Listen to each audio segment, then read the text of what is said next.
back to World Cup history. My name is Lavender Bai and I am your World Cup historian. Today we are taking a bit of a different approach because we aren't talking about the tournament itself.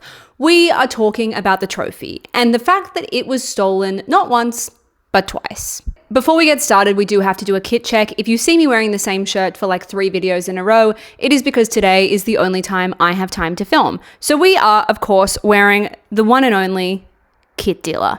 We love the Kit Dealer, the best place to buy football shirts, not sponsored. He is just a legend and we love him. All right, let's get into it. When it comes to sporting achievements, nothing quite comes close to the feeling of lifting a FIFA World Cup. It's the pinnacle of sport. This is the world game we are talking about. Regardless of your sport of choice, the World Cup being the North Star is something that most sports fans seem to be able to agree on. The trophy is so significant that only a select few are ever permitted to touch it. You've got players and managers who have won the sport's highest honor, heads of state, FIFA officials, and in the case of the 2022 World Cup, Salt Bae. But if I had a nickel for every time the World Cup trophy had been stolen, I'd have 2 nickels, which isn't a lot, but it's weird that it happened twice. Since the inaugural World Cup back in 1930, 2 different trophies have been used. We've got the FIFA World Cup trophy that we all know today, which has been in effect since 1974, and the original, the Jules Rimet Trophy, which was in circulation from 1930 to 1970. The first trophy was originally named Victory and depicted Nike, the Greek goddess of victory. It was gold-plated sterling silver and was designed by French sculptor Abel Lafleur. It was about 32 centimeters tall and weighed 3.8 kilos. And when it comes to historical significance, I think very few pieces of sporting memorabilia hold more weight than this trophy. This is the trophy that Jules Rimet carried in his luggage on board the 3-week cruise to Uruguay for the first World Cup. The World Cup he dreamed of when Olympic gold was the highest honor in football. The World Cup he built in the ruins of World War I. For all intents and purposes, his World Cup. This was the trophy won by Mussolini's Italy, the trophy that was secretly removed from a Roman bank and stashed under a shoebox to protect it from the Nazis during World War II. This trophy had seen a lot of shit. Following the war, the Second World War that Rimet had seen FIFA through, the trophy was renamed in his honor in 1946, following the tournament's second cancellation in the wake of World War II. He said at the time that the honor was awarded to him, quote, to his great confusion. This trophy saw a lot of shit in the first 36 years. A boat ride to Uruguay, the birth of the tournament, a whole world war. But that is just the start. So it's January 1966 and the Football Association has received the trophy ahead of a scheduled World Cup in England later that year. For the most part, it was kept safe at their headquarters, apart from when it was being used for publicity purposes. Big mistake. Big mistake. Big. Huge. I have to go shopping now. So in February, the trophy was loaned to the Stanley Gibbons Stamp Company to be part of an exhibition in March. So the trophy was loaned on the condition that it would be under 24/7 guard and was insured for £30,000. This was despite the official value only being $3,000, which feels like huge unders if you ask me. Naturally, the World Cup was a huge draw card for the exhibition, which opened on the 19th of March, 1966. Now, I said the trophy was under constant supervision, but for some reason, this didn't include on Sundays when the Westminster Central Hall, where the exhibition was being held, was used for Methodist church services. Little bit of an oversight here. So on Sunday, the guards begin their shift at midday, and by 12:10, they clocked that someone had forced open the display using a wooden bar and flogged the trophy. The guards claimed they hadn't heard or seen anything sus, apart from one who said he saw a strange man hanging around a payphone when he went to the bathroom. The case was immediately referred to Scotland Yard, who swiftly interviewed guards, maintenance workers, and churchgoers. They didn't get much detail other than one churchgoer giving it the description of a different man. Police were already looking for the 2 men by the time the story went public, but newspapers for some reason gave descriptions that didn't match either story by the churchgoer or the security guard. Not really sure what happened here, but seems like a bit of an oopsie. So it didn't take long before a ransom demand was made. On Monday, FA chairman Joe Mears received an anonymous phone call telling him he'd receive a parcel at Chelsea FC the next day.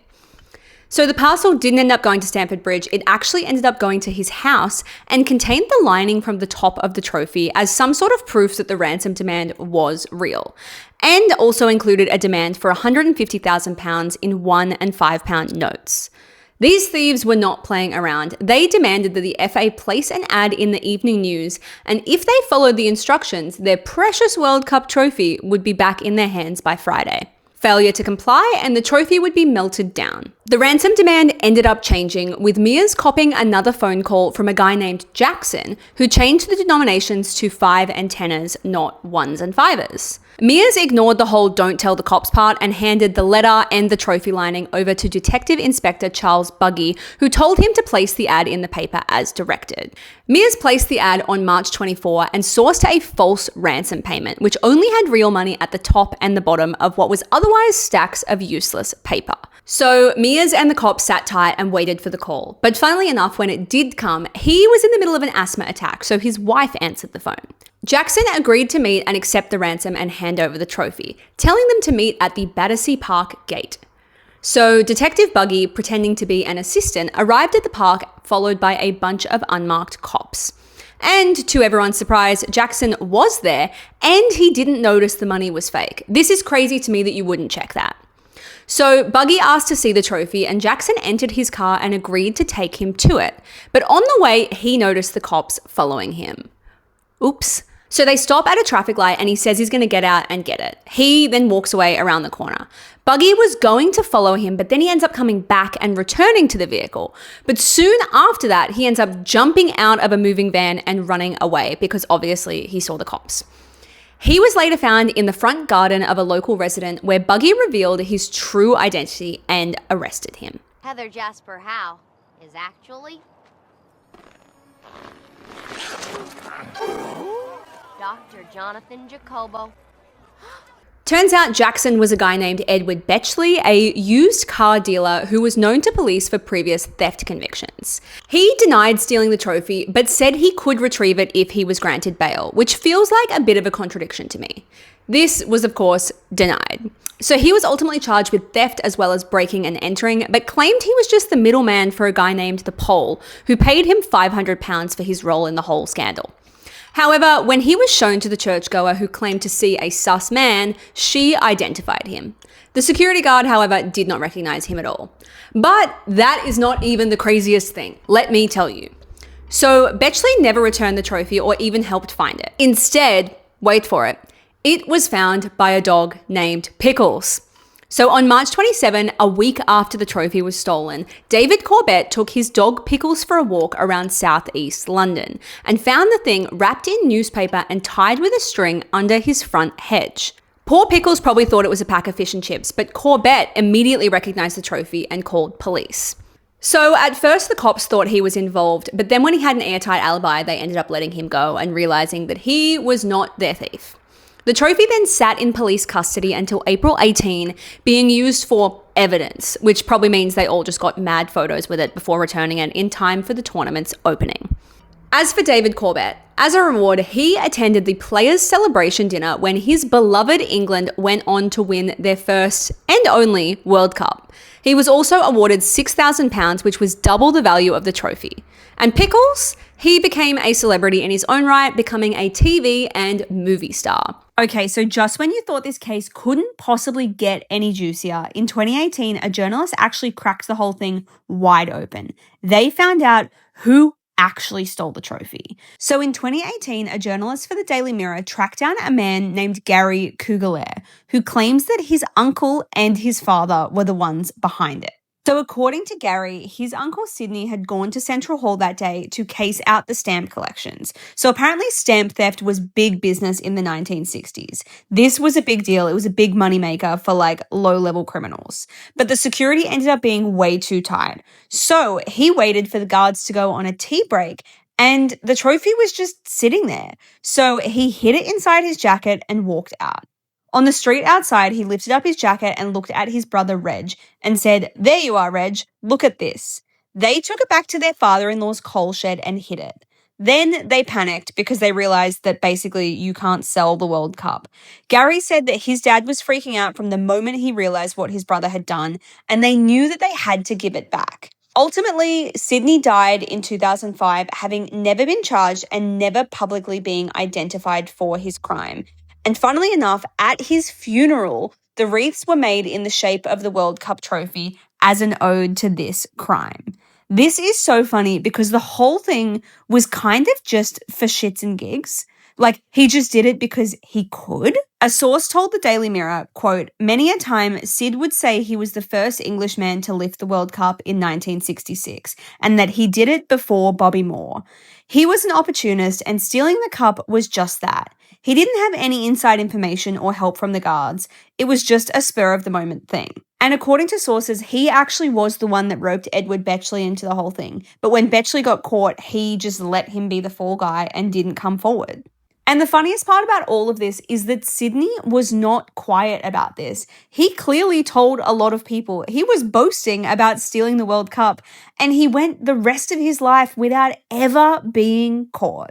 As for Betchley, he was convicted of demanding money with menaces and with the intent to steal, being given 2 years in prison. And so the trophy was saved, a dog became a national hero, and all was well in the world again. That was until 1983 when the thing happened again. So in 1970, Brazil won their third World Cup and therefore were gifted the trophy in perpetuity. But when I say perpetuity, I mean for about 13 years until somebody flogged it and it was never seen again. This time it was by a banker and alleged football agent named Sergio Peralta, and this time it was far more sophisticated. He first tried to recruit a safecracker named Antonio Seta, but Seta refused. 1, on the ground of patriotism, and 2, because his brother literally had a heart attack when Brazil won the trophy, so clearly not the kind of guy that you want to rope into your scheme.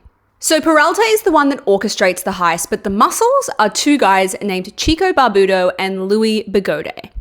So the pair enter the Brazilian Football HQ and incapacitate the night guards. They steal the trophy along with 2 other trophies. So by the time the trio are arrested, they claim the trophy has been melted into gold bars by a local gold dealer who denied the accusation and was never found to be correct. In fact, the trophy wasn't even solid gold, so you couldn't melt it down even if you wanted to. Not to mention, by 1983, the trophy was worth far more intact than it could have been melted into gold bars, even if they were solid gold. When the suspects were arrested, they all fled. So ultimately, Barbudo was shot by 5 men in a bar in 1989 in what feels like vigilante justice. Bigode was arrested again and walked free in 1998. And Seta died in a car accident on his way to testify on the crime, which feels sus as hell. So the gold dealer Carlos Hernandez, despite having been found to have not melted down the gold bars, sussly bought a luxurious estate not long after the heist and then fled to France. He was later arrested in 1998 for drug trafficking and ended up in prison until 2005, having never served any penalty in relation to the trophy heist. Was he involved? I guess we'll never know. Peralta was later freed from jail in 1998 and died of a heart attack in 2003. As for the trophy, it was never recovered. So after Brazil were given the trophy in perpetuity in 1970, the tournament had already implemented a new trophy. So the second heist didn't have as much significance to the tournament, but in terms of World Cup history, it remains a huge loss to the history books to this day. This is my burning of the Library of Alexandria. Many believe the trophy is still out there and may have been sold on the black market, but whether or not we will ever see it again remains to be seen. Today, the only piece of the Jules Rimet Trophy that remains is the original base, which was swapped out before the first heist to include a bigger nameplate. So this was kept at a secret basement at FIFA's Zurich headquarters until 2015. FIFA have since been a lot more secure with their new trophy, which is worth approximately $407,725 in gold today. The trophy, which is hollow because a solid gold equivalent would literally weigh 80 kilos, is not retained by the winning team anymore out of safety concerns. If you win the World Cup now, you will get a bronze replica that is gold plated. And if you win it 3 times, you get to keep the replica rather than the original trophy. The trophy is kept at the FIFA World Football Museum in Zurich, apart from its World Cup trophy tours. And fun fact, this is how close I got to the World Cup trophy in 2024. I don't know what to tell you. World Cup's crazy, bro.